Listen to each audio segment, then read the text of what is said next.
Hello students, in the series of this chapter triangles, this is our next video, that is similarity of triangles. So students, in the previous video we have seen the criteria for similarity of two polygons, okay, and we have also seen the definition of similar figure, congruent figures, and we have completed exercise 6.1. ठीक है बच्चों. Now coming to today's video, we are going to see the similarity of triangles. तो similarity of triangles में क्या होता है बच्चों, दो ट्राइंगल सिमिलर कब कहलाएंगे ये हमें देखना है, और एक थियरम है that is basic proportionality theorem that we are going to see in this video. Okay, so coming to similarity of triangle. So for similarity of triangle the condition is same as that for similarity of any polygon, that is the ratio of their corresponding side should be same and all the angles must be corresponding angles must be equal. ठीक है, so these are the two conditions. First, the ratio of their corresponding side, the ratio of their corresponding side should be same.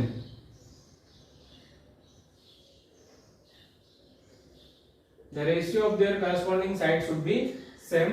And second, all angles must be, corresponding angles must be equal.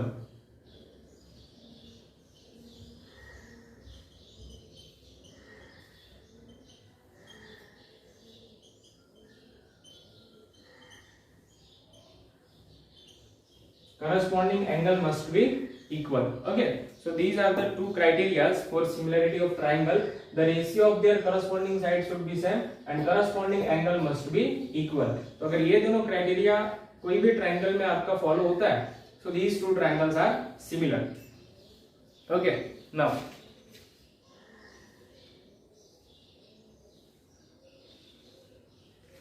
there is a basic proportionality theorem. It is also called as Thales theorem. वो theorem बच्चों में यहाँ पे देखने जा रहे हैं. ठीक है, Thales theorem और basic proportionality.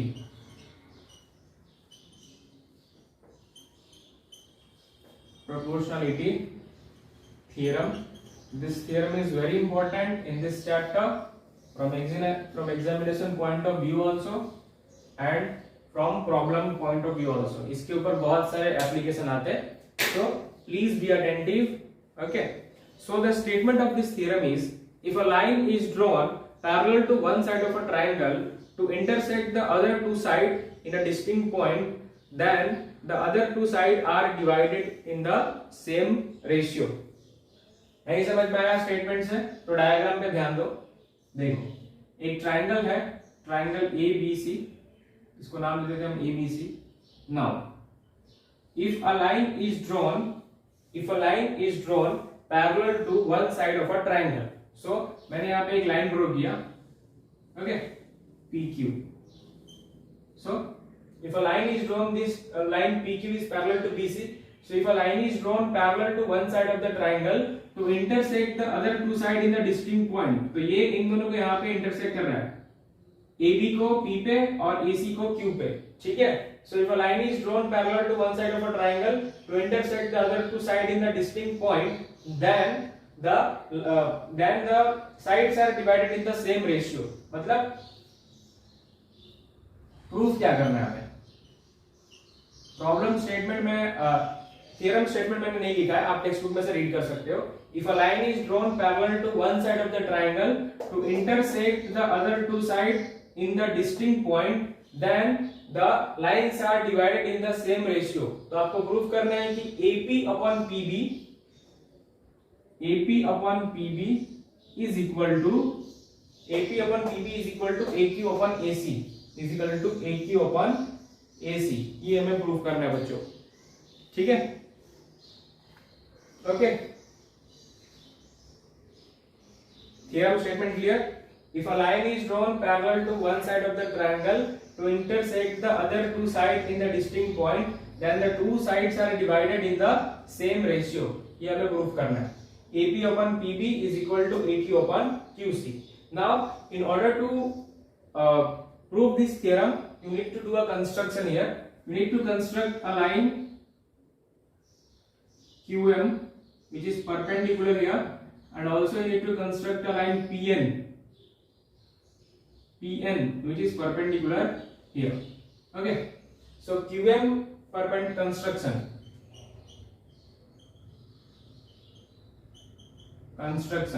QM is perpendicular to AP and PN is perpendicular to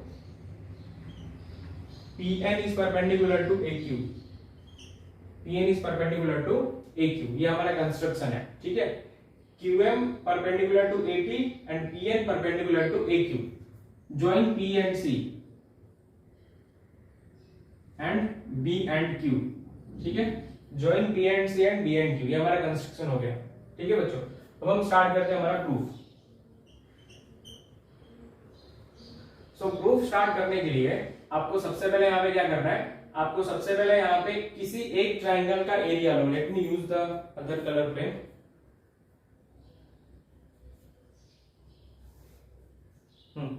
so you take the area of triangle APQ, area of triangle APQ। So area of triangle APQ will be equal to area of triangle APQ। तो triangle APQ क्या है, APQ, area of triangle APQ will be equal to half into base into height। So half into, अब देखो APQ में अगर आप area of triangle क्या होता है, base into height. So if you consider height as QM, what will be base, AP। so half into AP is the base into QM, it is half into base into height। similarly area of triangle APQ हो गया। now you take the area of triangle BQP, area of triangle BQP।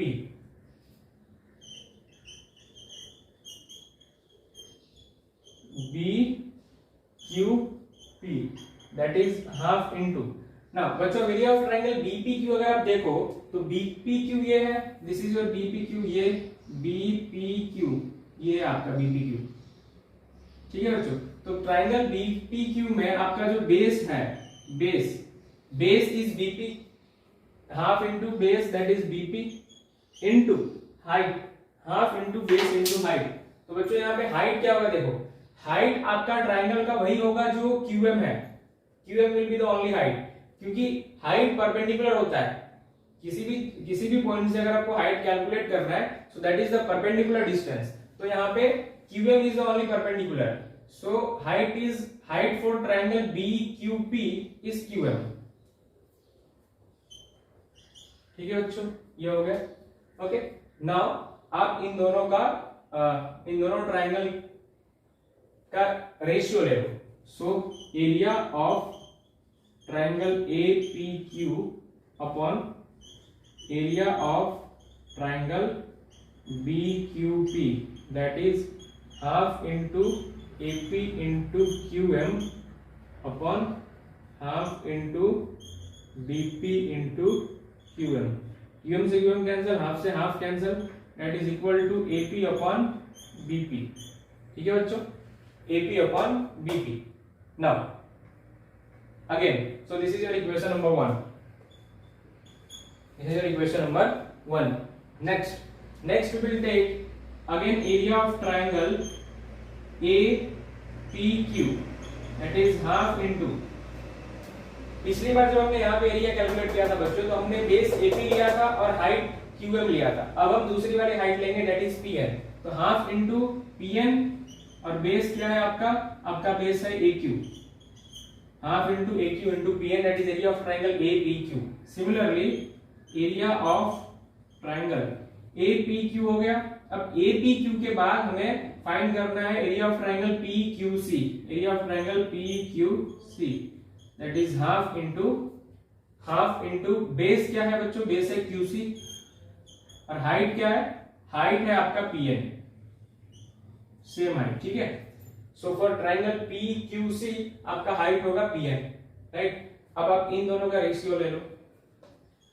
So area of triangle APQ upon area of triangle P Q C is equal to half half लोगे ना तो आपका PN से PN cancel हो जाएगा और half से half cancel हो जाएगा, तो क्या बचेगा PN upon Q C. This is your equation number 2।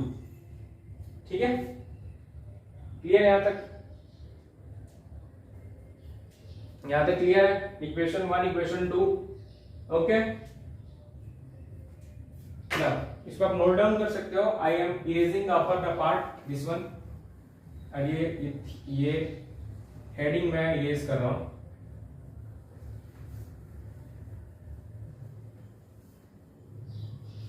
Okay now देखो बच्चों, यहाँ पे आपको बोर्ड पे कंफ्यूजन ना हो, मैं लिख देता हूं। यहां से स्टार्ट हो रहा है हमारा, ये फ्लो है, फिर हमारा ये फ्लो है। ठीक है, हमने ये दो पॉइंट हमने प्रूफ किए। नाउ अब देखिए, आपने क्लास 9th में एक थ्योरम पढ़ा है, if two triangle are on the same base, if two triangle are on the same base and between the same parallel line, if two triangle are on the same base and between the same parallel line, then the two triangles are of equal area। जैसे कि आपका triangle एक है PQB, PQB एक triangle है, और दूसरा आपका ट्रायंगल है PQB और QBC। ये दोनों ट्रायंगल में आप देखो तो बेस है PQ और BC, these two triangles का बेस सेम है, and they are on the same parallel line PQ and BC। ठीक है, तो अगर ट्रायंगल ऐसे होते हैं कि वो सेम पैरेलल लाइन के बीच में है, PQ और BC के बीच में नहीं, ये दोनों ट्रायंगल है। ठीक है, तो ऐसे ट्रायंगल का एरिया सेम होता है। ठीक है, so according to that theorem we can write that area of triangle PQB, हमने यहाँ पे क्या लिखा है BQP, तो हम BQP ही लिखते हैं, आपको कंफ्यूजन नहीं होगा। Area of triangle BQP will be equal to area of triangle PQC, area of triangle PQC। ठीक है, देख सकते हो आप उनके इन दोनों ट्रायंगल में, BPQ ट्रायंगल में और PQC ट्रायंगल में आपका QP कॉमन है, आई मीन ये साइड कॉमन है, तो इनका बेस सेम हुआ। Two triangle are on the same base and they are between the same parallel line PQ and BC, therefore इन दोनों का एरिया इक्वल हो गया। ये हमारा थर्ड है। ठीक है बच्चों, अब ये दोनों ट्रायंगल का एरिया इक्वल है, मतलब यहाँ पे मैं एरिया ऑफ ट्रायंगल APQ के यहाँ पे एरिया ऑफ ट्रायंगल PQC लिख सकता हूं, यहाँ पे रिप्लेस कर सकता हूं ना, BPQ PQC के इक्वल है, तो यहाँ पे BQP के जगह एरिया ऑफ ट्रायंगल PQC लिख सकता हूं। तो उससे मेरा क्या होगा, देखो मैं यहाँ पे इसको चेंज कर रहा हूं। ठीक है, क्या चेंज कर रहा हूं, BQP के जगह मैं लिखूंगा PQC। So area of triangle APQ upon area of triangle BQP, BQP के जगह में क्या लिखना है, BQP की जगह में लिखना है PQC, that is area of triangle PQC, that is equal to AP upon PP, AP upon BP। ठीक है, ये हमारा होगा fourth one, AP upon BP। अब देख सकते हो कि यहाँ पे अगर आप इन दोनों इक्वेशन को देखो, फ्रॉम सेकंड एंड फोर्थ, अगर आप इन दोनों इक्वेशन को देखो तो इन दोनों इक्वेशन के जो लेफ्ट साइड है, ये दोनों साइड इक्वल है। सो अगर ये दोनों साइड इक्वल है तो आपके लेफ्ट हैंड साइड इक्वल है बच्चों, I mean right hand side equal है, तो आपका लेफ्ट हैंड साइड भी इक्वल होगा। Therefore PN will be equal to PN upon QC will be equal to AP upon BP। ठीक है, hence proof।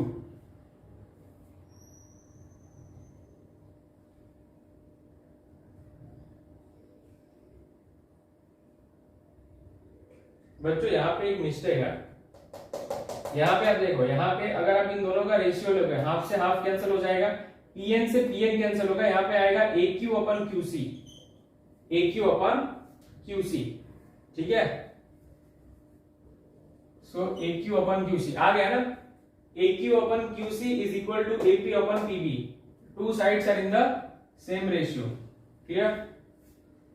Okay. तो यही था हमारा थ्योरम का प्रूफ। अगर किसी भी ट्राइंगल में अगर आप एक लाइन ड्रॉ करते हो जो कि तीसरी साइड के पैरेलल है, तो वो लाइन बाकी के दो साइड को सेम रेशियो में डिवाइड करती है। That is AP upon PB is equal to AQ upon QC। Proof हमारा हो गया। ठीक है बच्चों, so you all can take a note of this. Okay, thank you so much for watching this video. If you are enjoying the content of this channel, please do subscribe. और इसके बाद अगले वीडियो में हम exercise 6.2 solve करेंगे। Thank you so much.